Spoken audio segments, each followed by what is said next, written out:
So welcome. We had our first two symposia live, and it's wonderful to be back live this year. The idea came for this, started in 2017. How many of you remember the March for Science?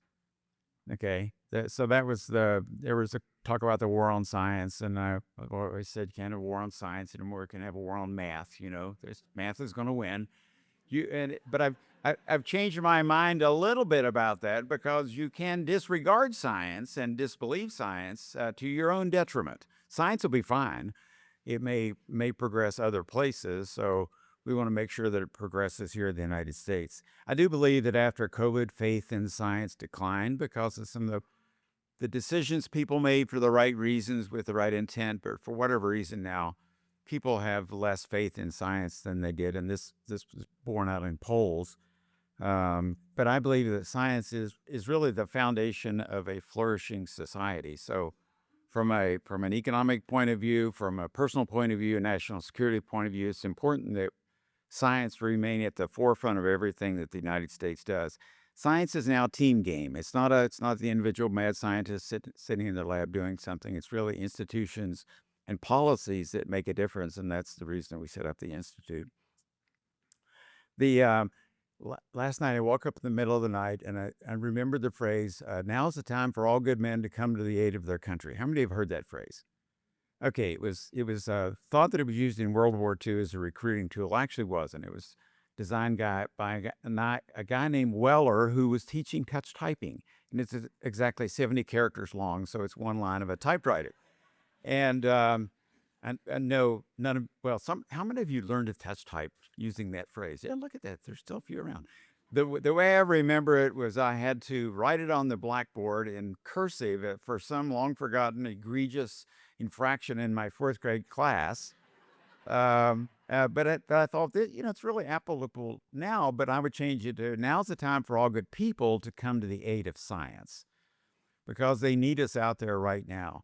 And in order to increase the respect in science, we have to deliver results, which we've done for a long, long time. But we also, it's more than data. Data doesn't convince anybody to do anything. You have to take that data and turn it into relationships and into stories. And that's what Kristen and her team do so well. So today, think about how you're going to take all the things that we're doing here and turn them into data, into stories.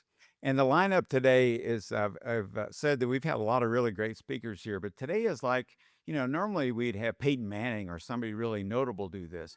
We got the whole Pro Bowl here today for you guys. So it's going to be a real treat. We're going to start it off today with Dr.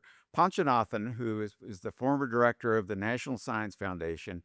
And when I heard that you had gotten Panch, he likes to go by Panch. Here I was just like, this is just over the top. And then you look at the rest of the folks, it's amazing. He spent 5 years as director of the National Science Foundation, which is an independent agency. He created these programs around engines. Did anybody in the Colorado-Wyoming engine? I know some of you worked on that. Alan worked on a few others. That's a big deal. He's been a professor at Arizona State since '97, where he's back there now.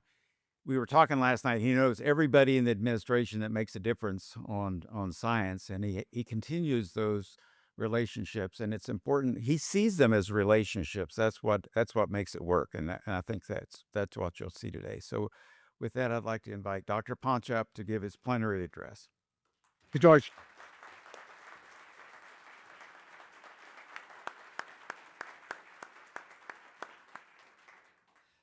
Thank you, George, and good morning to all of you. I thought I'll wake you all up if coffee didn't do that already.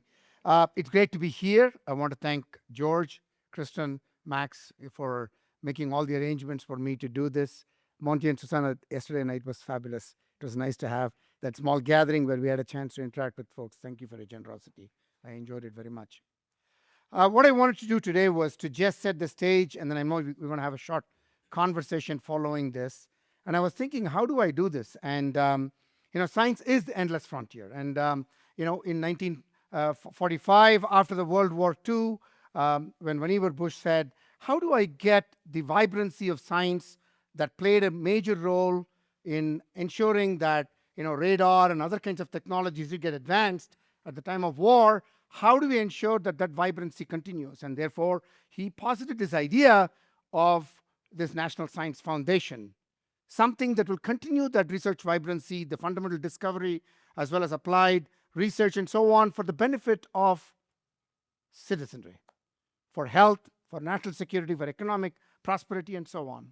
And that vision, which then led to the formation of NSF in 1950, 75 years now, we can arguably say that we have made tremendous progress and we are the pride of the globe.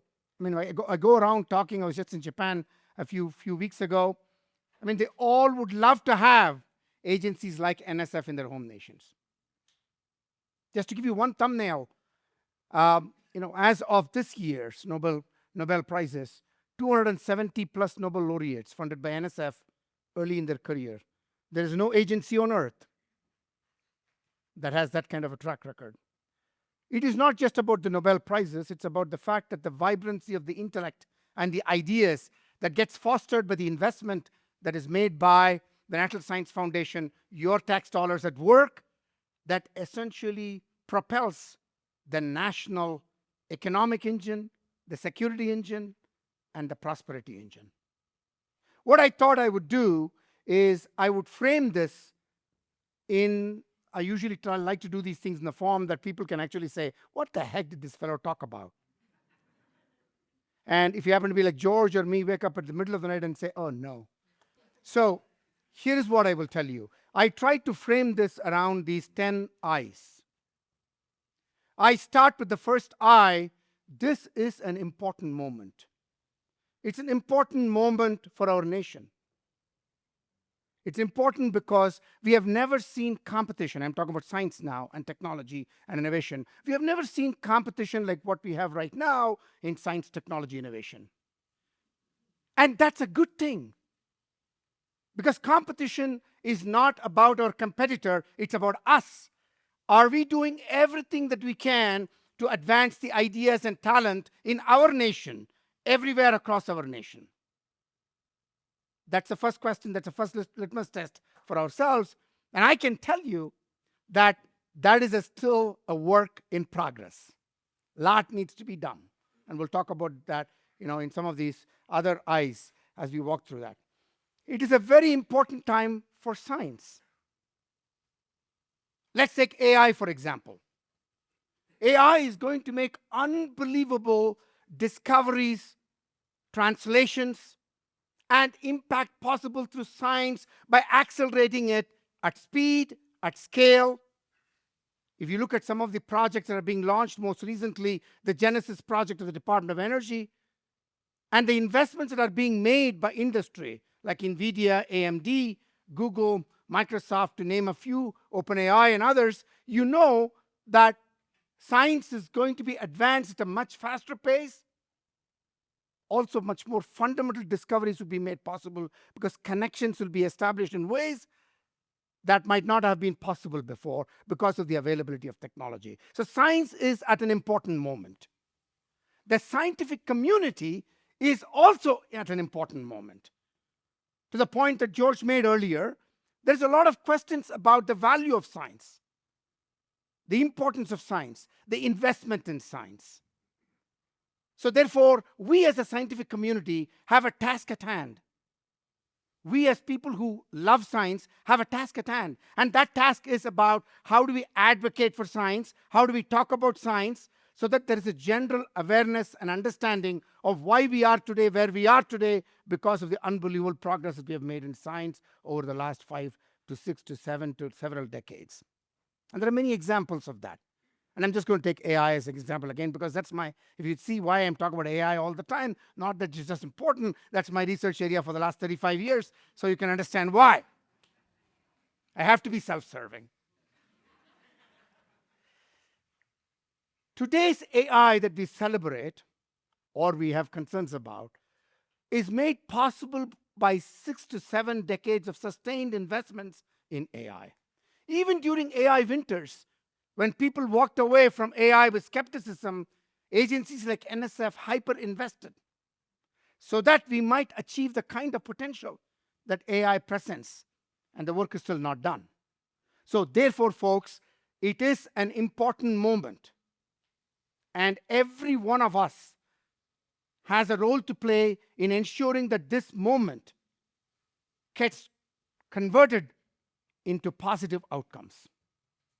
Just saying it is somebody else's responsibility, whoever that somebody else might be. I always say, if you point a finger at somebody, there are 3 fingers pointing back at you. And I worry about these 3 fingers that's pointing back at me all the time to see how I can address those so that we might not have to even point these fingers. Because if we did that right, maybe we will be able to have the vibrancy that we all desire and seek for in science. So, important moment. In science, it is all about the second I. It starts with an inspiration. For me, as an 8-year-old boy, the inspiration was the Apollo moment. This 8-year-old kid in Chennai, India, my father was an astrophysicist. He took me to the United States consulate because they were circulating the returned elements, the stones that came from the moon rocks that were circulated. And I stood in a huge line, went and watched the rocks, moon rocks. Yes, they are rocks. In case you're wondering. But what it took for the rocks to come, for an 8-year-old to see and experience the joy, is this unbelievable mission of humans building this unimaginable vehicle that took people up there, brought the stuff down here, circulated all across the globe. That's what US did. And it inspired millions and millions of youth. Therefore, I say this in the halls of Denver Science Museum. All of us have a role to play to keep that kind of inspiration continuing, because a lot of our young youth and children require that inspiration, the STEM inspiration. My colleague, who used to work with me as Chief Science Officer, Karen Maranjal, is here. She's a STEM person, math person. This inspiration is exceedingly important, and SF has been working hard at how do you get the inspirers to inspire, namely the teachers, but all of us bear responsibility in terms as a community of how do you get this inspiration mindset spread all across. So that's the second thing, inspiration. How might we all do better if we want science to be that endless frontier? The third I, inspiration usually follows with ideas. Ideas that essentially result in either unbelievable outcomes, such as devices like what you carry in your pocket, okay, all of us, to missions like going to the moon, which we are just going to go back again, to curing cancer, to addressing the COVID problem at the moment. These are ideas. And there's lots of ideas all across our nation. Ideas and talent, folks, are democratized. They are not the chosen set of things that happens only in a few institutions, as important as they may be, or a few places, as important as they may be. They are everywhere. They are everywhere, and therefore we have a responsibility, a moral responsibility, an ethical responsibility to see how we can unleash those ideas everywhere across our nation, unleash talent everywhere across our nation, whether it is rural or urban, whether it is across the broad socioeconomic demographic or across the broad diversity of our rich nation. Every one of us bears responsibility in this moment of how do we get these ideas lifted up? How do we get them to play for us as a nation at this important moment? Ideas. Fourth, intensity. You may have great ideas. I have had this good fortune of meeting a number of Nobel laureates through the years now, more specifically in the last 5 years. I even attended the Nobel Prize ceremony in Stockholm last year. I can tell you what distinguishes those unbelievable people doing amazing things or extraordinary things is intensity. They pick an idea up, they have that intensity to work on that idea, working on the idea, never giving up. I always say they are ordinary people doing extraordinary things. We often think of them as extraordinary people doing things. Let's be very clear.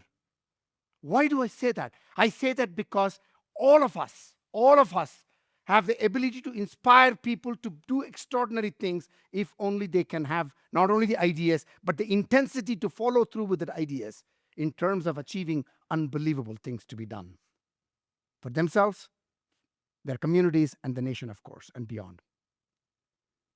Intensity. And you mentioned intentionality, Kristen. Intensity and intentionality are exceedingly important. They're highly intertwined. And of course, when you have these ideas and you work with intensity, you need to, of course, implement them. And oftentimes I have found the people that prevail in science when they implement things are people where failure is an option. For them, failure is an option. Failure, as they show, is a stepping stone, as it is said. But the failure is an option. Every failure only doubles down their intensity, only makes them want to get farther and farther and farther and not giving up. That implementation requires that kind of a mindset. This is a mindset. It's a culture issue. It's a mindset that we need to be able to inculcate in our generations of people all across our nation. As you can see, as I'm walking through these eyes, there are opportunities, but there are also challenges. And the challenges is not to be addressed by somebody out there. It's not just money which is going to change the challenges into opportunities. It's all of our collective effort and ideas that brings these challenges and converts them into opportunities to be realized.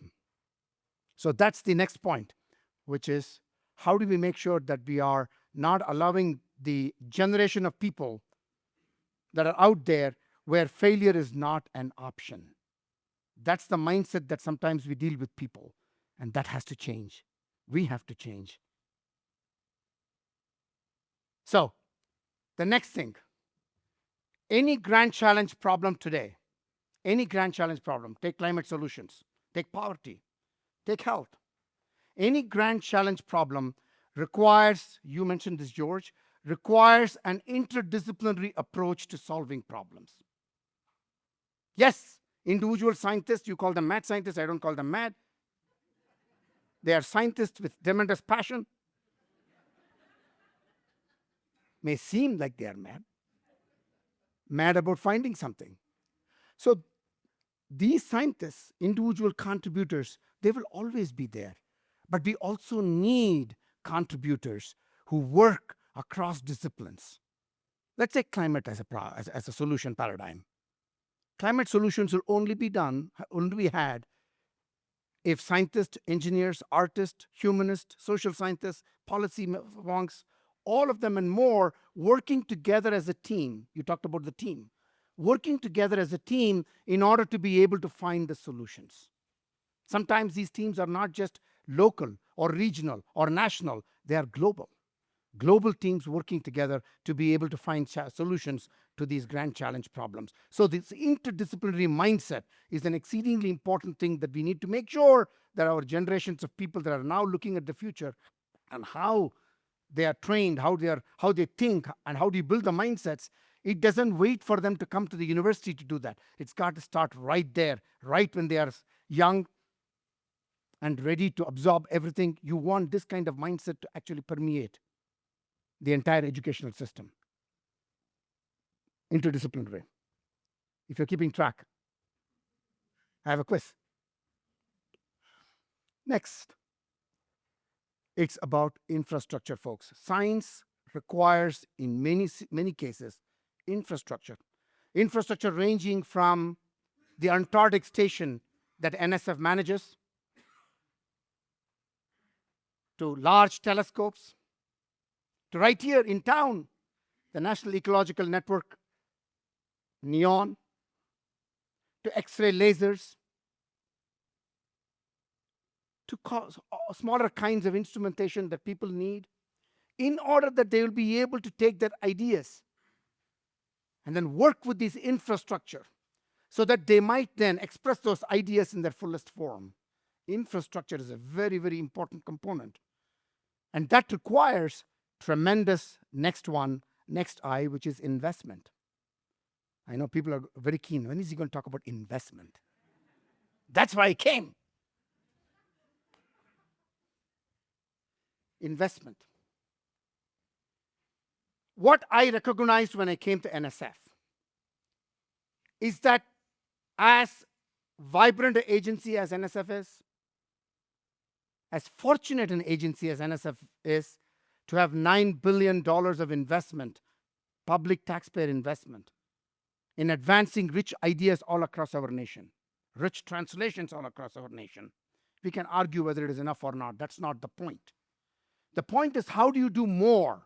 How do you do more? And more may not always be about getting just more resources. That's always a good point. Yes, we can get more resources for which we need to make the case, and we constantly make the case to make sure that the investments are made in this agency so that it might unleash the talent and ideas that we talked about.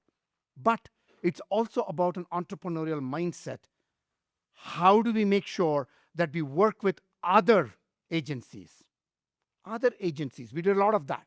We worked with the Department of Energy, with NASA, with NIST, with NIH, with DARPA, with other elements of DoD.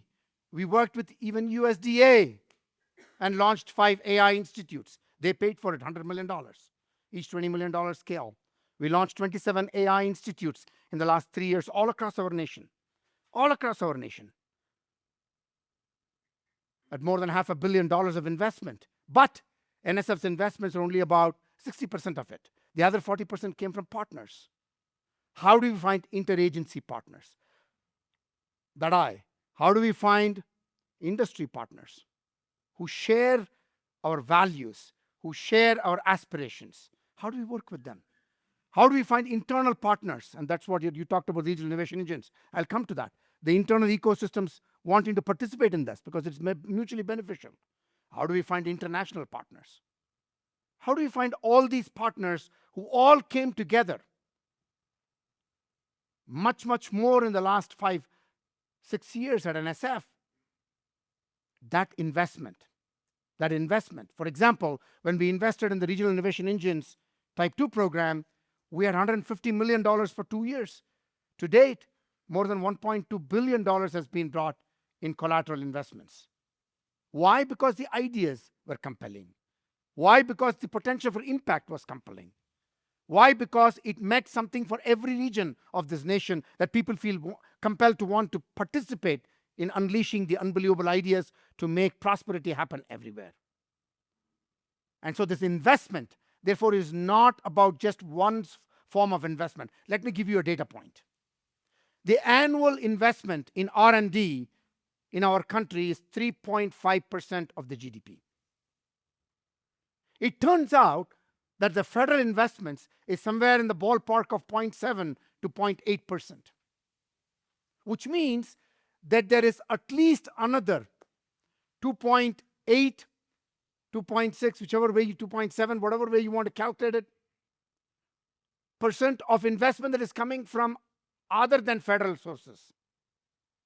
Yet, we want to make sure that these federal sources are continuing to be vibrant. We should absolutely make the case.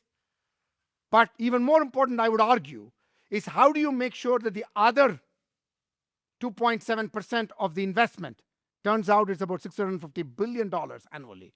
How do we make sure that those investments that is being made by industry, by philanthropy, by regions and other places, how do we bring that to a convergence in terms of how we can find mutual value propositions that we can work with those investors to see how we can expand the impact of science, the vibrancy of science, the unleashing of talent, the unleashing of ideas. How can we do that?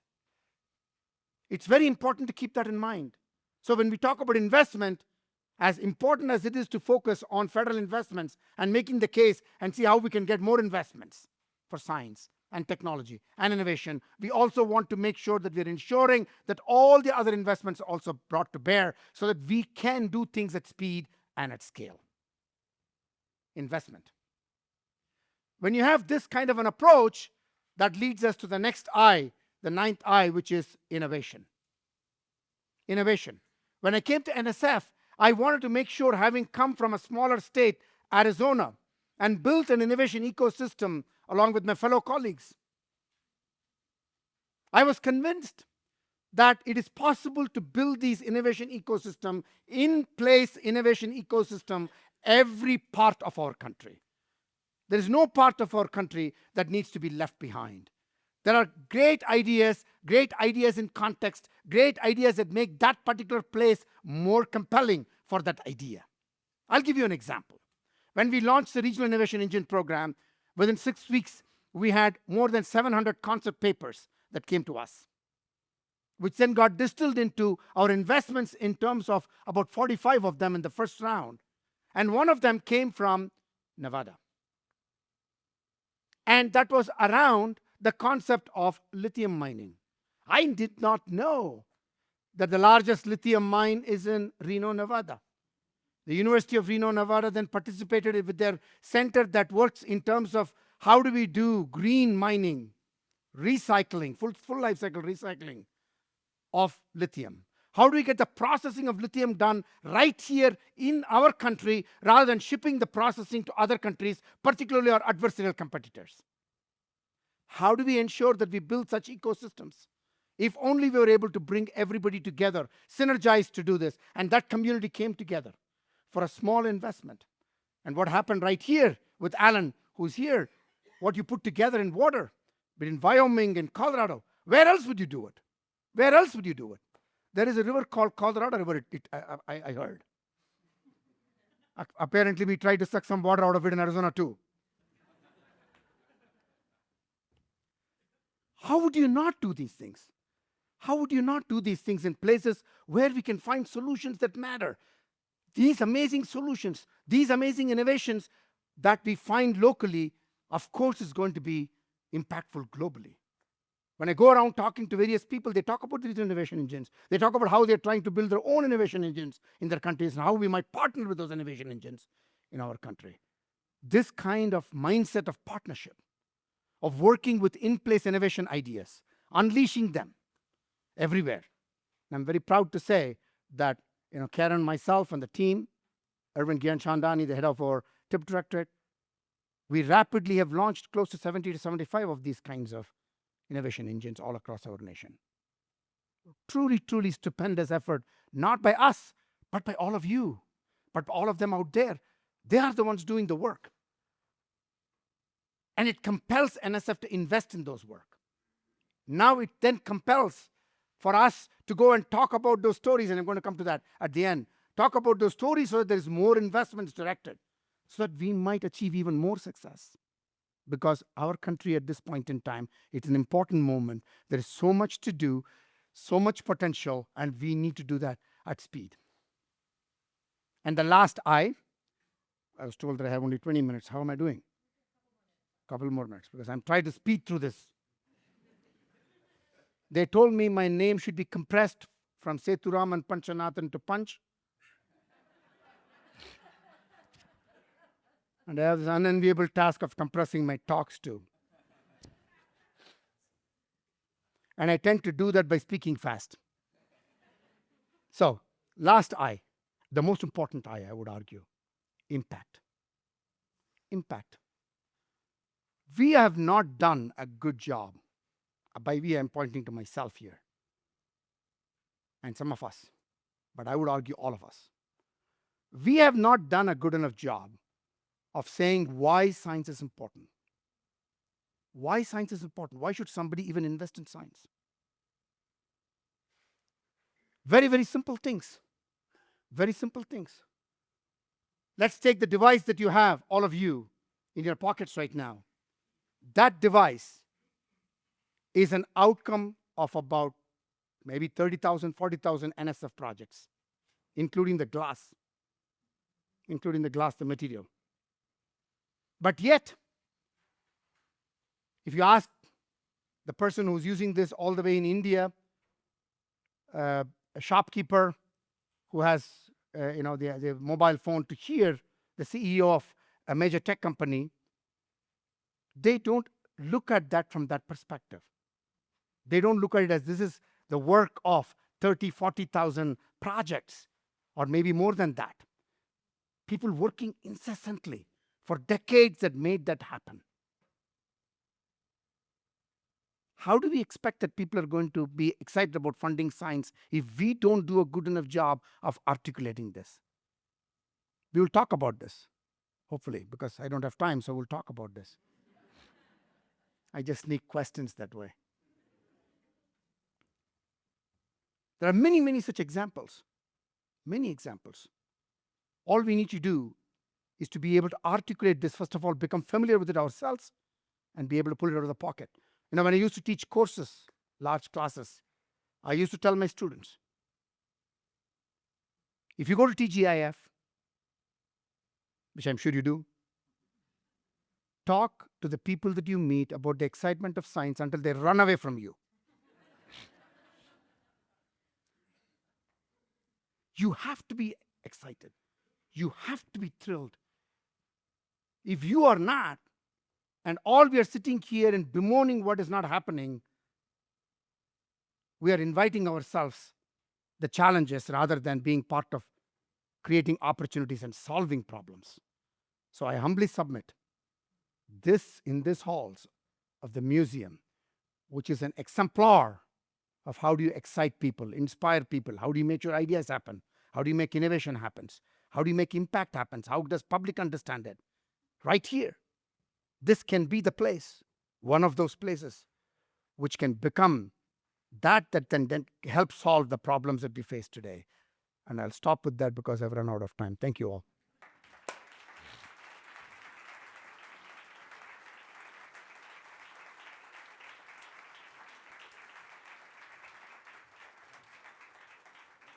Thank you, my friend. Okay.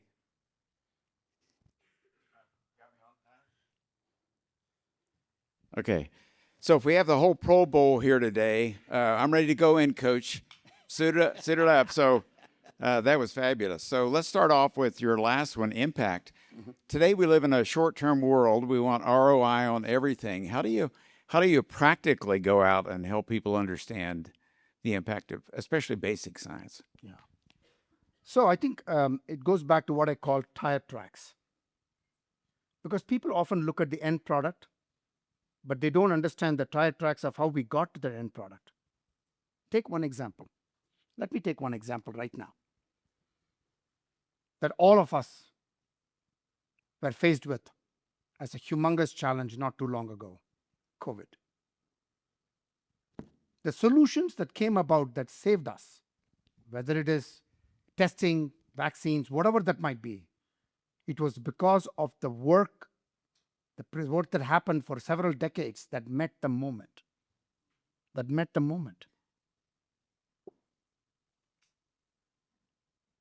Testing. The great work that Jennifer Doudna did, for which she won the Nobel Prize, the CRISPR, it met the moment. So there are many such examples, the tire tracks. This is the investment that was made when we did not even know what the heck was going on and only papers were published. We should talk the story of how we were not sure what it was. Maybe the scientists were also not sure where it was going, but they were really excited to do that work. But here it is. And there are thousands and thousands of examples. Let me give you another example, which is on the other side of the spectrum from discovery to translation. Two graduate students, Larry Page and Sergey Brin. You may recognize their names. They wrote a proposal to NSF in 1994 for a project called Digital Libraries. 5 years later, in 1999, they submitted the report to NSF and they said, we founded a company called Google a year earlier.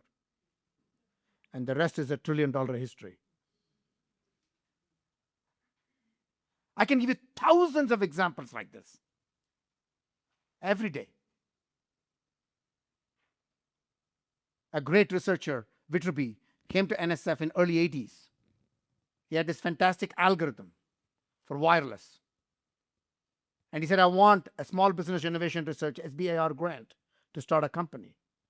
And that company today is called Qualcomm, a $400 billion company. I can go on and on and on, But the point to be made is, how do you develop the tire tracks and talk about it, for which we need to first become familiar with these examples. Enough? Okay. Okay. I want to throw. I'm used to 50-minute lecture class sizes. I take every problem. I just talk for 50 minutes so that I can't have any questions for the students. Well, they have So I questions. mastered that art. So I want to throw in a commercial here for a podcast called Acquired. How many of you have heard of this? Anybody heard of this? Oh, okay. You all write it down. Acquired, ACQUIRED. It's about how companies were created. All of the examples that you used here today, they go into great detail on the order of 4 hours on the basic science that led to Qualcomm, to Google, et cetera, and you see the decades of work that went into this. So it's very enlightening, and it's fun, and it'll help you tell stories to people. So let's talk about what points in your life did you really figure out that it was important that society as a whole, or more broadly, understood science, and not just folks like us who are interested in it.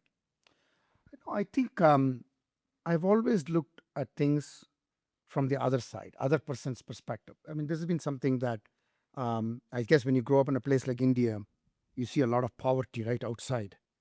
And I have always wondered, why is it that I am who I am, having all these opportunities, but this person doesn't have? And it just is so painful, And you reflect on it, and that's who I am today. And that's why my first, this still remains in NSF. I call it Innovation Anywhere, Opportunities Everywhere. I'm deeply committed to ensuring that everybody has the opportunity. So that view was always there of about how you relate to the other person, right? And so when you relate to the other person, you understand, you don't criticize, you understand why they have doubts about science or questions about science and its impact and so on. So I've always tried to see how I could explain that. I was not as good as, if I'm good now. If you think I'm good, that's fine. Otherwise, it's okay. Don't tell my wife that, because she will agree with you. So, but I think this is a process, I would say. But I've always felt compelled to do that. But I will tell you a story. I'm a storyteller. I'm going to tell you a story.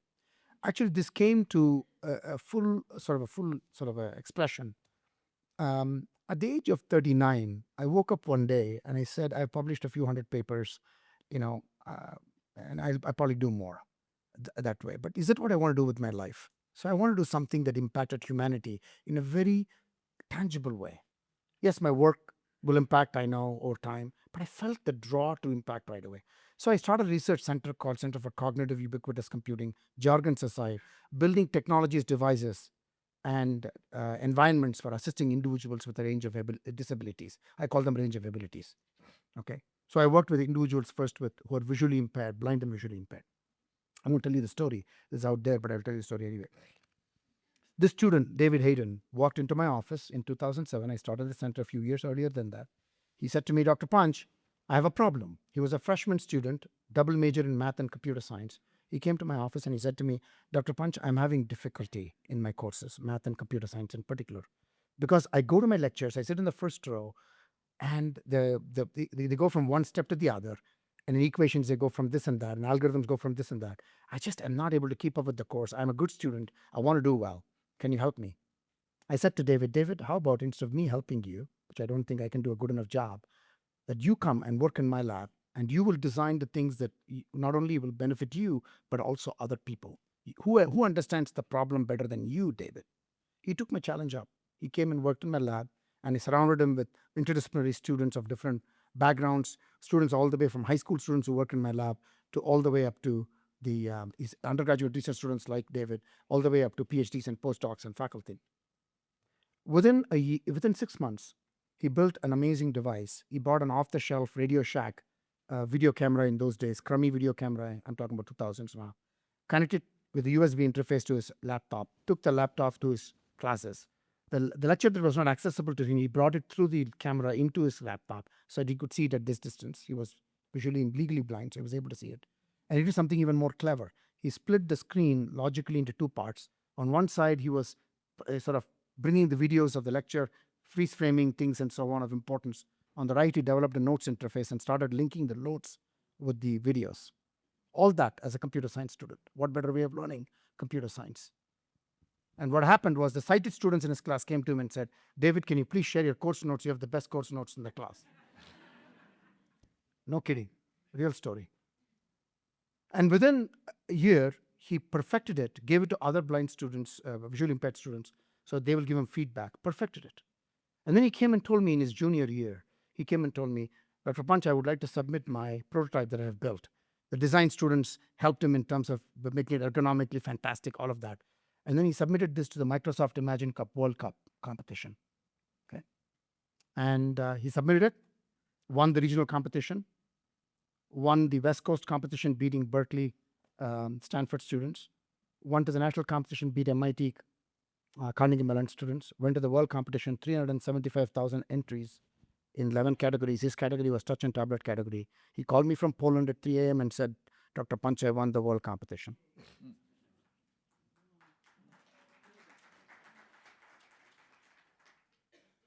You can see why I believe that if you only give the right environment for talent to express itself, it will.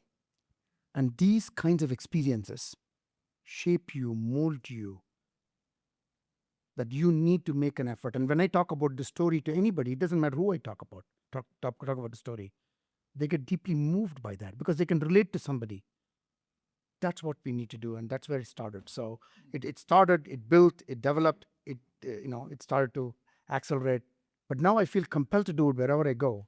And Karen knows this. This is something I'm very passionate about, talking about this excitement about science. If you didn't, I know I didn't have my third chai today, so I might not have been as energetic as you wanted from a speaker, but I get excited.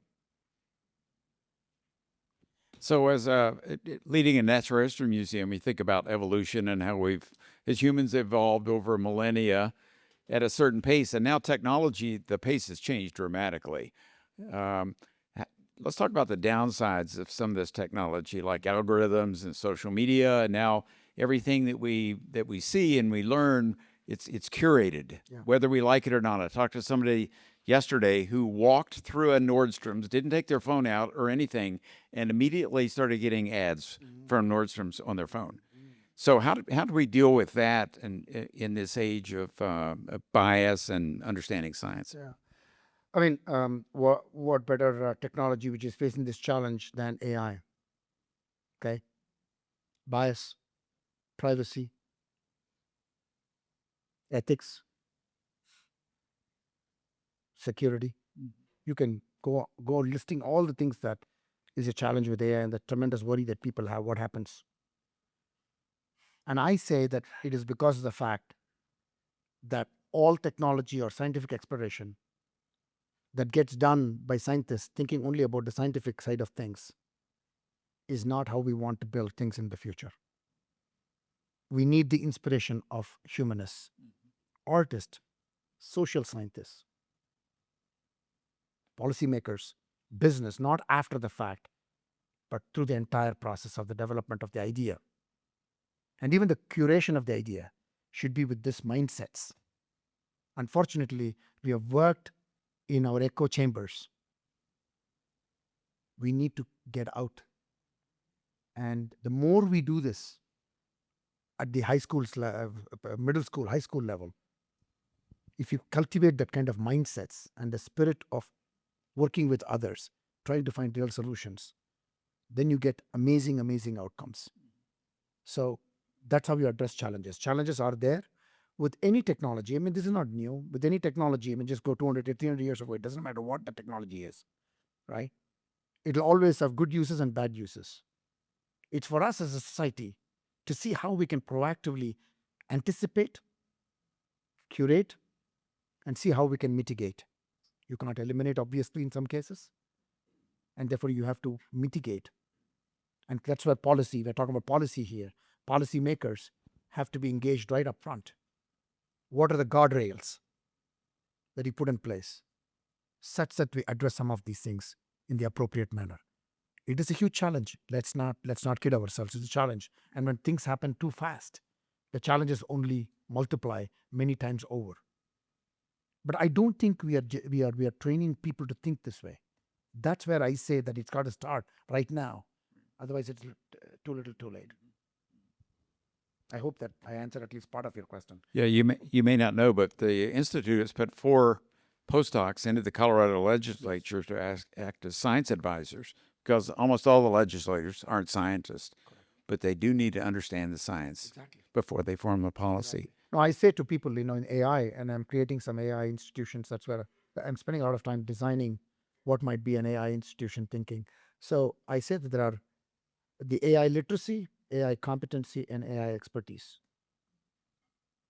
So you need to think through what is it that you want built for the different communities, different kinds of people who are already in the workforce and so on, but also the people that you're bringing up. I call it the K to gray spectrum. So what are the downsides of having 2.8% of GDP funded by private industry or philanthropy as opposed to the government? Because the goals may or may not align there. Well, I'm always accused as an optimist, so I'll take that accusation. So here is what I will tell you. I feel that instead of looking at it as that will not work, how about hyperwire with people to see how you can make it work? Let me give you a concrete example. We built a program with Amazon. They were very worried about the ethics of AI. And so they said, can we work with you to co-fund projects? We worked with 35 wireless companies who came as a consortium to us, building the next generation of wireless. We co-invested with them. I think we should start, and they did it because, not because they were going to get technologies right away. It was pre-competitive research, but they were willing to look at it. I think, what we have done is we are working in these islands. This is academia. This is the research laboratory. That is industry. And we question the motivation of all of these individual folks. I think time has come for us to take a much different look at how we are looking at these sectors and how can we work together. Even between national labs and academia, we need a tighter integration, right? So I think those are things that I think we need to work at. And I'm happy that my good friend who's the Undersecretary of Science right now, you told them that I know some of these friends, and this is Dario Gill, who's part of the Genesis project, is bringing together national labs, the academia, the industry, working together. Those are the kinds of models that we spearheaded in NSF. The National AI Research Resource is one of those, NAIR. Democratize AI access for resources. So I'm very happy about how we are thinking now, learning from the mistakes of the past and looking at the future in very different ways. And so I wouldn't look at the 2.8 as, they have got that objective. Yes, they have a different objective, but is there room for us to find some common threads that we can work together? And I can assure you, if we do that, George, the 0.7% will become 1% or 1.2%. Because there will be appreciation that there is already this collaboration that is happening, that if we invest more, we'll get more value. I've traveled with a lot of the legislators around the country to their home states and participated in activities with them. I can tell you, no exception. When you go and you demonstrate the impact that is happening in every district, every state, it's mind-boggling. And you've got amazing senator who's a dear friend, Hickenlooper. John is an amazing person, and so is the governor, who I have had interactions with, a great believer in startups and economic development. So every place has got that. It's not just one side or the other side. Across the spectrum, I happen to get a unanimous confirmation in the Senate. So I kept that up in terms of making sure that I worked with everybody around things that all of us share and care about. All of us care about our country. Let's not question that. All of us care that every ounce of talent in our country should be exercised. All of us care that we want the outcomes and outcompete adversarial competitors. I don't think anybody has a disagreement in any of this. Let's start with the agreements. Let's see how we can work together.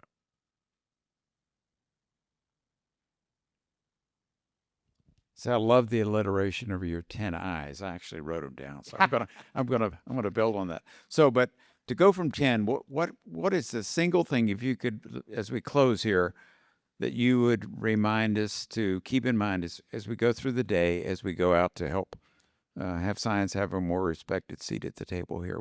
What's the one thing you'd leave us with here? Impact. The communication of impact. Time has come, folks. This is a very important moment, as I said. We have to communicate the impact. We have to get people on board. We have to make people feel, citizens feel, that what we are doing is significant value, and that we are about, generating prosperity for individuals, for community and society. I think this is the time to do it.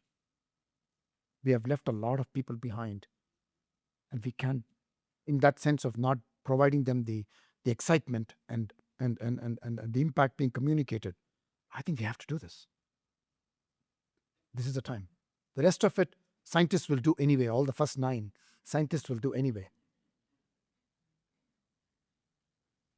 I hope that I have impinged on you the timeliness, the importance, the urgency of this. And folks, keep a very positive attitude. Our country is the best darn country on earth. I have traveled far and wide. I know we have a lot of problems, folks. I'm not denying, I'm not trying to sugarcoat it. But this is an amazing country. And we can't just lose, our hope or this or that. We have to work at it. We have to work at it. Every one of us having that outlook of positivity, of engagement, of energy, of commitment. That's what we need. And I'm telling you, I go all around the nation, they would all love to have what we have here. Believe me, we have it. And let's protect it. Let's advance it. Let's unleash it everywhere. Thank you, folks.